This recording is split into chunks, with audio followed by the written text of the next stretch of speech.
Waktunya kita analisis lebih dalam soal dakwaan jaksa terhadap Dr. Tifa dalam sidang perdana hari ini di Pengadilan Negeri Jakarta Timur bersama dengan dua narasumber. Bergabung di studio redaksi Kompas TV pada malam hari ini ada kuasa hukum Dr. Tifa, Ramdan Syah Bakir, dan kuasa hukum Joko Widodo, Firmanto Laksana. Selamat malam semuanya. Malam. Terima kasih sudah mau datang ke studio Kompas TV pada malam hari ini. Tadi dalam dakwaan kayaknya agak tegang sekali tuh Bung Ramdan soal dakwaan, berkas dakwaan belum diterima. Kemudian sudah direspon seperti itu bahwa prosedur sudah dijalankan. Tapi kemudian tetap berjalan, ada hal yang disangsikan, diragukan dari proses sidang perdana ini? Ya, karena kami bagaimana mau melakukan perlawanan apabila kemudian kami tidak punya berkas atau pelimpahan berkas yang disampaikan oleh jaksa penuntut umum. Padahal tadi sudah disebutkan oleh hakim, pasal 75 ayat 6 itu mewajibkan untuk menyerahkan salinan berkas itu kepada tersangka ya, bukan terdakwa, kemudian penyidik maupun advokat. Nah ini tentu saja kami tidak punya bahan sama sekali. Memang tadi akhirnya kami kan ke depan untuk mendapatkan klarifikasi apakah sudah diterima secara formal. Katanya ada, tapi kemudian kita cek lagi mana buktinya. Kan kita belum siapa yang tanda tangan. Yang kedua, ketika kami akan melakukan perlawanan, misalkan kata Kamis depan ya rencananya, itu ketika di Kejaksaan Negeri Jakarta Selatan itu berkaskan BAP itu sampai 1,2 meter ya, cukup tinggi. Dan itu kami baru dapatkan katakanlah sekitar 30 cm atau 40 cm. Kapan dapat terakhir itu? Ketika teman-teman advokat itu ngambil, nggak dikasih keseluruhan. Tapi tadi setelah sidang, karena kami minta itu kepada hakim, bahwa kami diminta berkas keseluruhan karena kami akan melakukan perlawanan, baru diberikan. Jadi tadi itu kami membawa sisanya itu ada dua berkas yang cukup tinggi ya, sekitar 30 cm berarti sekitar 90 cm ya, hampir 1 meter. Kita bawa, tadi mesti 2 orang, 4 orang lah, karena ketika kalau tidak dipotong maka kemudian seperti bawa mayit ya 1,2 meter dan itu berat sekali. Ke situ, artinya kami melakukan katakanlah sejak awal ketika mau sidang kami sudah melakukan interupsi kepada hakim bahwa kami sodorkan dulu mana yang namanya surat dakwaannya. Diberikan, kami tidak pegang. Pada akhirnya setelah kami melakukan protes seperti itu, ada salah satu jaksa kemudian memberikan kepada kami sehingga kemudian menjadi patokan kami untuk mendengarkan dakwaan. Hal yang lumrahkah menurut Anda atau Anda punya kecurigaan di sini? Kita nggak bilang curiga, tapi menurut saya gimana mau melakukan perlawanan kalau bahannya kami nggak ada. Kemudian yang kedua, bagaimana bisa memberikan atensi. Contoh, tadi Dr. Tifa dinyatakan ada dibacakan di 28 unggahan link di internet, padahal jaksa sendiri menyatakan untuk Dr. Tifa cuma 5 sebenarnya. 23 itu bukan dari linknya Dr. Tifa. Artinya ini kok dicampur adukan gitu loh. Karena misalkan ya ketika pembacaan dakwaan pun dinyatakan Rochuru dan kawan-kawan. Padahal ini kan berkas tersendiri dan kemudian perbuatannya pun tersendiri. Sehingga kemudian kami melihat bahwa ini ada masalah. Kalau ini dilanjutkan tanpa memiliki bahan-bahan yang cukup, ya bagaimana melakukan perlawanan? Pada akhirnya kami minta kalau belum ada berkas yang kami terima BAP dan kemudian berkas-berkas lainnya, ya kami tidak akan melakukan menunda lah untuk melakukan perlawanan. Oke, Bung Firman, wajarkah ada perlawanan seperti ini, berkas dakwaan belum diterima sampai akhirnya diprotes saat sidang perdana pula? Jadi memang persoalan-persoalan itu biasa kita hadapi di persidangan. Karena kadang-kadang ada kurang lengkap dan sebagainya, berkas-berkas itu kita follow up di persidangan. Saya pikir itu oke. Hanya saya ingin menyampaikan kalau ini adalah persoalan beliau, Bang Ramdan, saya pikir kita hormati. Hanya yang ingin saya sampaikan di sini adalah bahwa kami tadi hadir juga menghormati peradilan yang ada kan, sistem peradilan yang ada seperti itu. Dan kami tentu mengapresiasi tadi sudah sangat baik hakim melit sidang tadi gitu kan. Jaksa penuntut umum sudah menyampaikan dakwaannya dengan sangat runut. Jadi apa yang kami sampaikan terhadap laporan yang kami sampaikan itu ternyata sudah diakomodir semua, baik oleh polisi maupun oleh jaksa. Inti-intinya sudah masuk semua dan artinya bahwa apa yang kami duga itu sudah sesuai dan tadi disampaikan di dalam dakwaan. Dan dalam dakwaan tadi pun sudah disampaikan juga tadi berbagai link. Jadi ini kan dimulai dari suatu grup gitu ya, melakukan suatu tindakan dugaan fitnah pencemaran nama baik dengan menggunakan media dan sebagainya gitu ya, ada manipulasi data dan sebagainya. Dan kemudian tentu merugikan Pak Jokowi yang memiliki jasa asli yang sebenarnya tadi sudah disampaikan juga, sudah diverifikasi oleh UGM, disampaikan, diberitahu, kami juga sudah memberitahu secara terbuka melalui konferensi pers, diketahui publik gitu ya, dan kita juga sampaikan kalau ada yang mau bertanya sebagainya datang ke kami, tapi tetap masih disampaikan bahwa dilakukan dugaan-dugaan fitnah dan pencemaran nama baik dengan ITE tadi. Tapi secara acara pidananya, kalau teman-teman dari pihak terdakwa merasa ada yang ganjil secara prosedur awal, Anda merasa prosedur untuk sidang perdana ini ada yang keliru atau enggak? Tidak ada yang keliru di dalam persidangan ini, dan tadi hakim juga sudah memimpin dengan sangat baik, memberikan kebijaksanaan yang baik, kemudian juga mengarahkan pihak jaksa untuk memberikan seluruh dokumen sesuai dengan hukum acara yang ada, dan diberikan juga waktu yang cukup untuk memberikan perlawanan. Nanti kan ada eksepsi yang disampaikan. Mungkin prediksi saya dalam eksepsi itu mungkin nanti akan diberikan waktu untuk menanggapi. Kemudian habis itu mungkin putusan ya tidak menurut anggapan saya sesuai dengan biasa dia yang berada di peradilan itu seminggu kurang lebih seperti itu. Soal hal yang menarik juga begini, karena dalam dakwaan pasti ada jerat pasalnya, dan di sini dikenakan Dr. Tifa ini 4 lapis pasal beragam dari KUHP sampai Undang-Undang ITE. Dari 4 lapis pasal itu, Bu Ramdan, bagian mana yang rasanya kok tidak tepat dikenakan pada klien Anda? Pertama, yang ada 2 sebenarnya. Tadi bicara tentang keganjilan sidang hari ini, perlu saya formil, selalu saya sampaikan sebelum ke materi ya. Tadi materi. Pertama, ini kan selalu dalam dakwaan itu disebutkan kejadian di iNews dalam dialog segala macam itu Jakarta Pusat. Mohon maaf saya nyebutin nama TV ya. Yang kedua itu kemarin ketika penahanan mau ditahan itu Kejaksaan Negeri Jakarta Selatan. Lalu sidang di Jakarta Timur. Kan kita masih di formil nih, belum ke material. Maka kemudian ada persoalan kewenangan relatif di sana yang bisa saja menurut kami itu bermasalah secara kewenangan relatifnya. Ini apakah kewenangan dari Pengadilan Negeri Jakarta Timur seperti yang hari ini maupun tadi di awalnya kan Jakarta Pusat disebutkan ada 3 kali seingat saya jaksa menyampaikan itu. Oke, sekarang yang kedua terkait dengan pasal. Adakah kemudian pertanyaan prinsipal kami ini melakukan unggahan pasal 32 dan 35 itu kan ancamannya sangat tinggi ya, 8 tahun dan 12 tahun sehingga memungkinkan untuk kemudian ditahan. Dan itu adalah memodifikasi yang namanya katakanlah ijazah. Dan itu tidak dilakukan, mengunggahnya pun tidak dilakukan.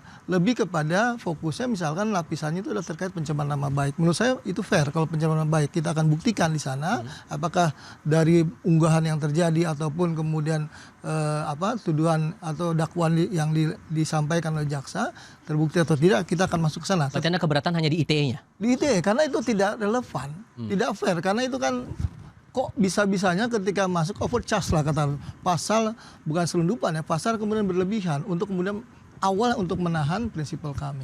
Tidak tepat kalau dipakai ITE karena nggak ada upaya modifikasi data itu. Tadi sudah disampaikan bahwa aduan yang menjadi laporan yang dilakukan sama Bapak itu adalah semuanya ITE.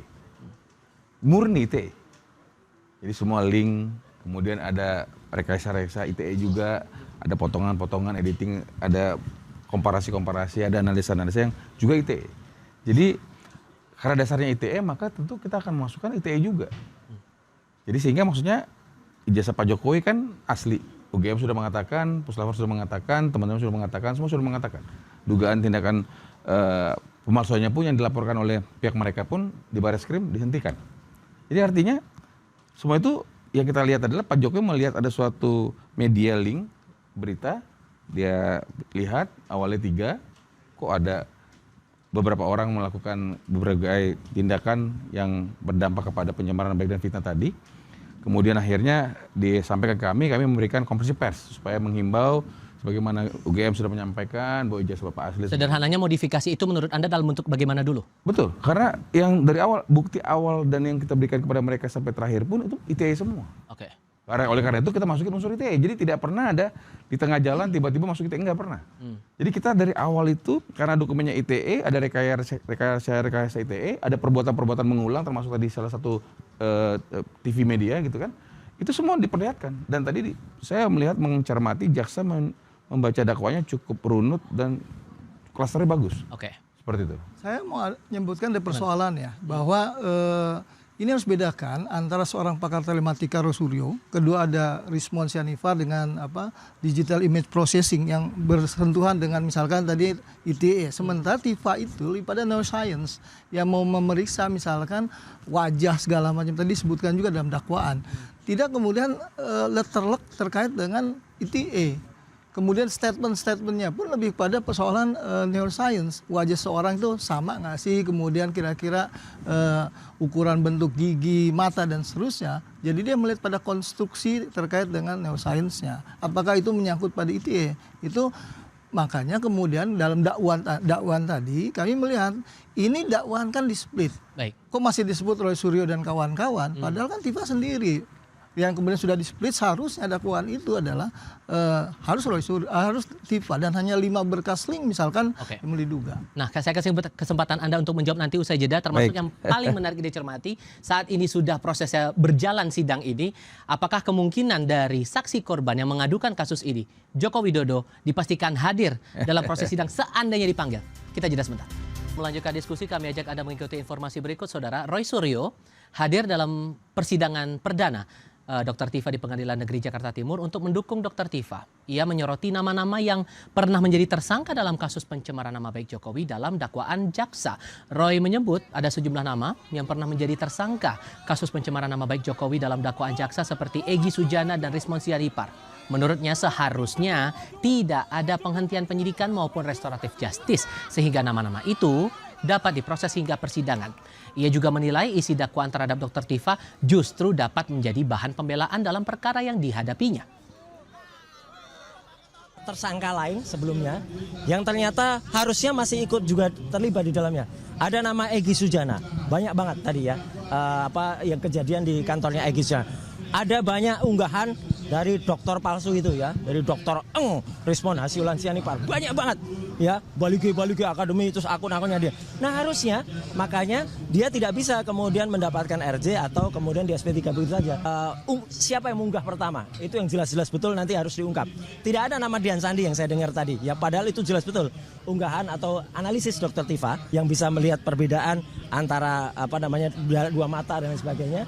Itu jelas-jelas itu keahliannya. Dan itu dia dihasilkan dari apa? Dari analisis dia terhadap unggahan Dian Sandi. Di Newsroom Studio Kompas TV masih bergabung dalam diskusi kuasa hukum Dr. Tifa Ramdan Syah Bakir dan kuasa hukum Joko Widodo Firmanto Laksana. Soal pendapat dari teman-teman dari pihak terdakwa ini, Bung Firman, tetap tidak ada loh alasan yang betul-betul kuat untuk menjerat undang-undang ITE itu. Menurut Anda bagian mana yang tidak terbantahkan di situ? Ya tadi bahwa semua proses itu menggunakan informasi teknologi. Termasuk tadi secara jelas disampaikan ada 5 unggahan yang isinya juga 4 diantaranya adalah unggahan yang dilakukan oleh Dr. Tifa di dalam akun X-nya dan di Facebook-nya. Yang dimana di situ ada viewer, ada respon dan sebagainya. Terhadap apa? Terhadap ijazah Pak Jokowi yang dianggap palsu. Dan disampaikan juga analisa-analisanya, ajakan-ajakannya dan sebagainya. Informasi-informasi itu tentu adalah media sosial. Tadi sampaikan bahwa dilakukan penelitian menurut beliau, diambil, disesuaikan, di matching-matchingkan lah. Artinya ada analisa tertentu dengan menggunakan informasi teknologi sehingga keluar Bulu Matno. Kan ini kan suatu hal yang menurut hemat kami adalah fakta bahwa memang itu adalah proses manipulasi teknologi. Bagaimana bisa ijazah Pak Jokowi yang sudah dinyatakan oleh UGM adalah asli dan sah, kemudian ditunjukkan, termasuk ditunjukkan kepada para pihak tersangka dan para kuasa hukumnya, tetap dibilang tidak benar atau palsu seperti itu. Sehingga dengan demikian menurut hemat kami, yang kami sampaikan ini sudah sesuai, bagaimana juga polisi sudah melakukan penyidikan, dan sudah diterima juga oleh pihak kejaksaan, sehingga apa? Pertanggungjawaban terhadap terdakwa-terdakwa ini, walaupun tadi disampaikan, ini harusnya lebih banyak terdakwanya. Tapi kan ini kan aduan. Baik. Udah ada. Yang saya ingin jelaskan ketika ini aduan dan sudah ada yang dimaafkan dan sebagainya, sudah ada RJ dan sebagainya, artinya ya nanti kita akan lihat apa adanya aja. Oke. Kenapa saya bilang lihat apa adanya? Karena memang ini suatu proses, tadi disampaikan ada sekitar 28 lebih link. Dan itu semua ITE. Oke. Nah tinggal nanti bagian mana dan sebagainya. Pak Jokowi tidak ada niatan sama sekali melaporkan mereka. Pak Jokowi hanya ingin mendapatkan kehormatannya kembali. Pak Jokowi merasa bahwa kok saya memiliki orang saya yang kuliah, kira-kira gitulah.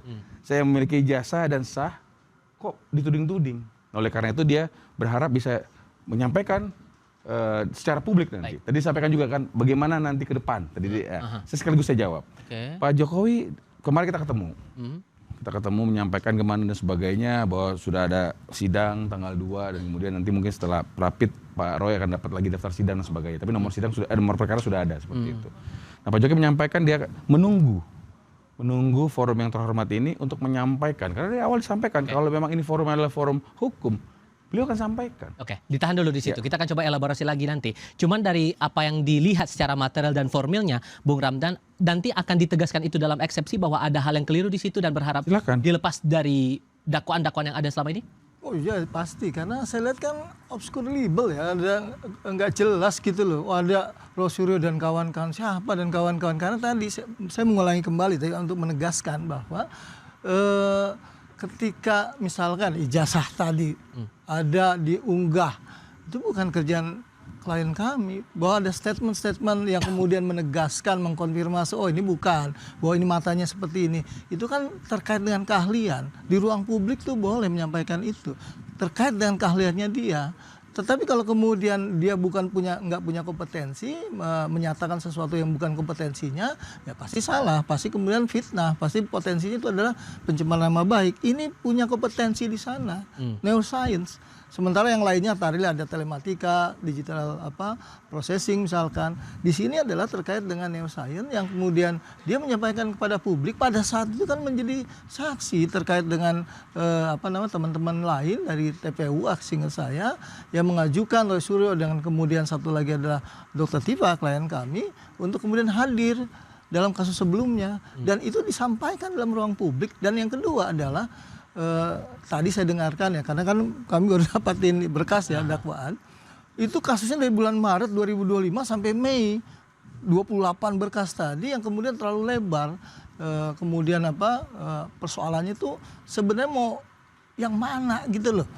Tuduhannya, dakwanya itu yang mana yang dipastikan itu akan masuk dalam nota keberatan Anda nanti ya? Pembelaan kami akan kami lakukan. Karena saya banyak setelah kami tadi berunding sejenak dengan teman-teman advokat, ini ada kesiapan kami rapat untuk kemudian karena dapat udah dokumen 1,2 meter udah kami dapat. Oke. Nah, yang jadi pertanyaan menarik adalah begini, sebagai saksi korban, Pak Jokowi sebetulnya sejak lama juga sudah disebutkan akan berencana datang.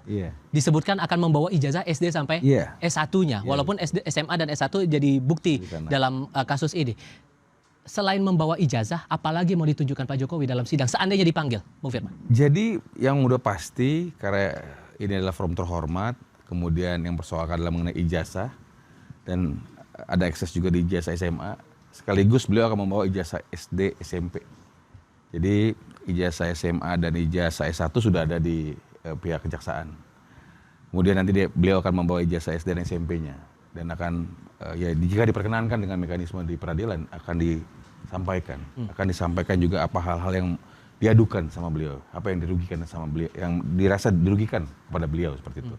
Dan itu tentu adalah forum terhormat dan beliau menyampaikan menunggu ini karena ini adalah forum, satu-satunya forum yang baik, yang valid, yang bisa diberikan sesuai dengan hukum. Sehingga diharapkan tentu ada pemulihan atas kerugian-kerugian pencemaran nama baik ini. Dan Pak Jokowi mengatakan, saya sebenarnya tidak ada masalah loh dengan mereka. Saya sebenarnya hanya murni mengatakan bahwa saya ingin menyampaikan bahwa saya pemilik ijazah yang sah. Sesuai dengan UGM bilang, sesuai dengan otoritas pemerintah yang mengatakan, Puslapor bilang seperti itu. Sesuai dengan semua teman-teman saya akan saya perlihatkan. Berharap ada maaf nggak yang diucapkan dari Dr. Tifa atau Roy kepada Pak Jokowi? Kecil kemungkinan karena tadi pada waktu di awal aja udah langsung kenceng bahwa kami restoratif justice itu segala macam gitu. Tapi buat saya juga kemarin ada di beberapa acara TV gitu ya.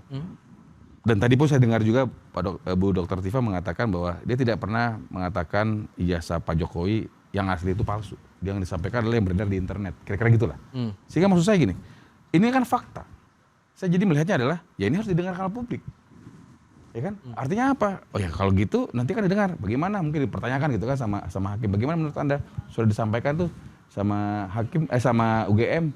Sampaikan juga sama Puslapor bahwa itu identik dan sah. Seperti itu kan. Bagaimana pendapat Anda? Kalau masih juga kan memang dia punya hak untuk diam. Punya hak juga untuk membantah dan sebagainya. Tapi ini yang menjadi menarik kan. Yang penting Bapak menyampaikan. Karena itu kan permintaan mereka semua. Nah nanti kalau apakah ini menjadi target yang mereka inginkan, ya selesai. Tapi kalau memang ternyata ini target antara, ada lagi. Nah oleh karena itu ya kita lihat aja nanti. Kami lebih kepada bagaimana membuktikan bahwa Bapak adalah alumni UGM yang telah menempuh tridharma perguruan tinggi yang memiliki ijazah yang asli dan sah. Ekspektasi klien Anda, Bung, saat Pak Jokowi seandainya datang ke sana membawa ijazahnya, berharap langsung menyentuh atau apa ekspektasinya dengan ditunjukkan ijazah itu di sidang? Ada 3 sebenarnya ekspektasi saya. Pertama, ketika itu ditampilkan, maka kemudian persidangan itu boleh live maupun streaming terkait pembuktian. Sekarang kan masih saya dengar beberapa kali ya pernyataan dari Sejauh ini bilangnya kan untuk pembuktian tidak boleh disiarkan. tidak boleh siarkan. Artinya itu kita perlulah karena tidak ada kejadian seperti itu. Karena kita akan lihat apakah benar-benar di satu Pak Jokowi hadir kan secara fisik. Dan kita apresiasi kalau bisa hadir karena kan yang dari awal yang kita inginkan adalah kehadiran selembar ijazah kan gitu. Dan sebenarnya udah setahun 2 tahun yang lalu udah bisa diselesaikan dengan tunjukkan saja. Itu jadi yang kedua kita apresiasi kalau nanti bisa hadir, tapi dengan catatan juga di pengadilan itu live streamingnya diperkenankan. Yang terakhir menurut saya poin yang ketiga, saya kebetulan di Kejaksaan Negeri itu saya Refli Harun, si Pak Al-Katiri dan Gopul Sangaji. Kalau yang disita itu adalah di mana-mana dokumen saya, ijazah saya itu ijazah asli kan. Motornya masih motor asli, bukan motor yang palsu kan gitu. Kemarin saya lihat kebetulan ini nanti tolong Pak Bang Firman itu harus dihadirkan juga. Yang saya lihat ijazah dari teman-temannya Pak Jokowi itu adalah asli. Ijazah SMA dan seterusnya itu asli, bukan kopi. Oke.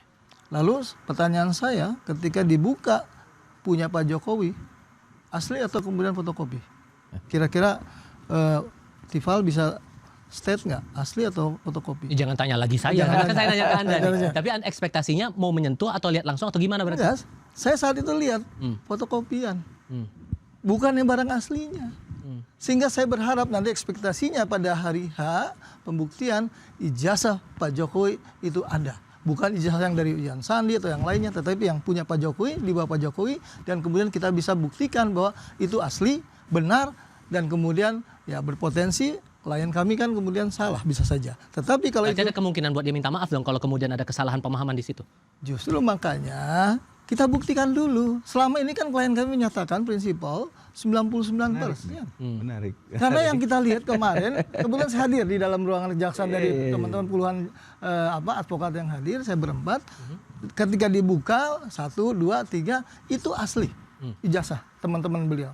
Tapi ketika dibuka, loh ternyata punya Pak Jokowi SD, saya lihat mukanya agak segar ya. Kemudian artinya fotokopian itu yang hitam putih, yang SMP juga fotokopian. Oke. Yang terakhir sampai ijazah yang saya lihat legalisir. Jadi itu sesederhana, beberapa kali Bapak sudah membawa itu, sudah menunjukkan. Dan ya boleh saja memiliki pandangan, tapi yang menarik adalah ya bisa saja klien kami salah kalau memang dibawa semua yang asli. Saya pikir itu yang menarik. Tinggal kita tunggu momennya. Maka tadi saya bilang, Pak Jokowi menunggu momen ini. Ini momen yang sangat terhormat di lembaga terhormat yang valid. Sehingga ketika bisa dia tunjukkan sesuai dengan prosedur pengadilan, itu akan menjadi baik. Tinggal kita tunggu kan tadi, apakah masih terus ngeles seperti waktu kemarin digelar khusus ditunjukin? Bukan, sebenarnya nggak dibatasin saat itu, saya harus klarifikasi. Cukup nggak? Cukup nggak? Ya, disaksikan juga oleh pihak luar gitu loh, eksternal, pengawas gitu kan. Cukup, ya cukup sudah. Artinya saya mau mengatakan, ya kalau mau diulang lagi nanti di persidangan silakan. Dan itu akan, ya kalau memang nanti dibolehkan secara terbuka lebih bagus, ya kan? Sehingga apa? Tapi Anda berharap juga terbuka dari awal sampai akhir? Saya hanya mau mendengar gini, karena beberapa media kemarin mengatakan saya nggak pernah mengatakan ijazah asli Pak Jokowi itu palsu, asli. Tapi yang berada di media itu, tapi kan itu ucapan dia. Tapi apa yang tadi sampaikan dakwaan kan beda. Dia mengatakan sudah mengetahui itu asli, sebagaimana disampaikan oleh pihak UGM, sebagaimana tadi sampaikan sebagai ahli di dalam laporan ijazah palsu Jokowi di Bareskrim Polri, kan sudah tahu semua. Dan juga kami sudah sampaikan kan seperti itu. Dan di dalam forum tadi ada suatu talk show tadi pun sudah disampaikan. Artinya ini tidak ada lagi yang disampaikan. Saya tidak pernah mengatakan itu yang aslinya palsu, tidak. Artinya senyatanya memang beliau mengatakan itu palsu. Dan dia menggunakan tadi forum ITE dan sebagainya. Dan itu tidak bisa kita bantah. Kenapa? Dari awal dokumen-dokumen atau bukti-buktinya ITE. Yang jelas ini baru pembuktiannya nanti setelah rangkaian di awal eksepsi, putusan selah keluar, kalau putusan selah bilang eksepsi tidak diterima, baru kemudian pembuktian. Betul. Bung Firman, Bung Ramdan, terima kasih banyak sudah berdiskusi bersama Terima kasih. sudah hadir di Studio Kompas TV. Selamat malam untuk Anda berdua.